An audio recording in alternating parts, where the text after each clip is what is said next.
Hi, I'm Bob. This is where we learn how to have more fun playing D&D together, and this is just a short response video to clarify some points about my homebrew initiative method, linked in the description, which many people seem to like, except a vocal minority who seem to share the same misconception about how it works. And since I'm a madman who reads every single comment and replies to like 99% of them, I got tired of re-explaining the same idea and decided it's more efficient to cover it in a video. Before I break it down, this isn't a reply against anyone. It's a clarification of a misconception. All criticism is welcome. And yeah, I'd love it if all comments at least came from a place of wanting to improve ideas, but we know that's not realistic. Also, this initiative method works well for me on the minimal VTT Owlbear Rodeo and at the table. I recommend trying it out, but I'm totally not saying you must play this way now. In fact, if you're playing online, Roll20 and D&D Beyond's Encounter Builder can make tracking initiative super easy.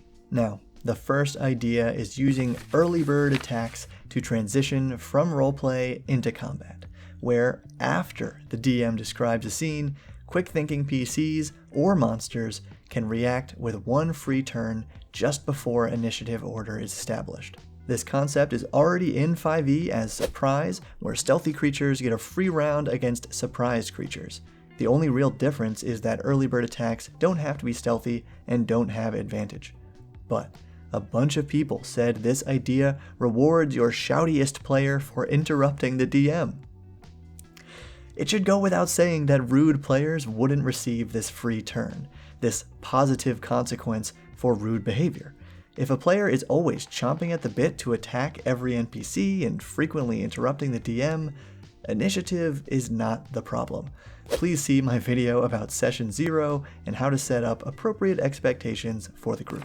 Second, the idea of monsters in the middle, where the actual initiative order depends on the size of your group. For 1 to 3 players, just let them choose an order, then have the monsters go. For 4 to 6 players, roll initiative and have the monsters go on turn 11 and 1. And I'll interrupt myself here to say that a popular adjustment was to add the monster's dex modifier to 11 and 1 instead of keeping it completely static. That's a great idea. Do it.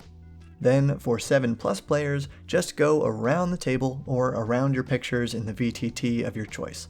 Monsters go on the DM's turn, naturally, and or across from the DM between all the players. But this is where the main misconception came in. A bunch of people said this idea discounts or devalues players who specifically built characters with a high initiative bonus, and it's just not true. First, for 4 to 6 players, the most common group size for D&D, you are rolling initiative, so any bonuses will work as planned. And for 1 to 3 or 7+, of course, a group of considerate players should just choose for the super high initiative character to go first. So again, rude player behavior might devalue that character build, but the initiative method is not responsible. And a few others said that monsters would never get to go first, but remember, monsters can get that early bird attack, or your PCs could just roll under 11. So, is this initiative method perfect? No, but hopefully this video provides a better baseline to build upon, because that's what we're about on this channel. Thank you for your understanding, and keep building.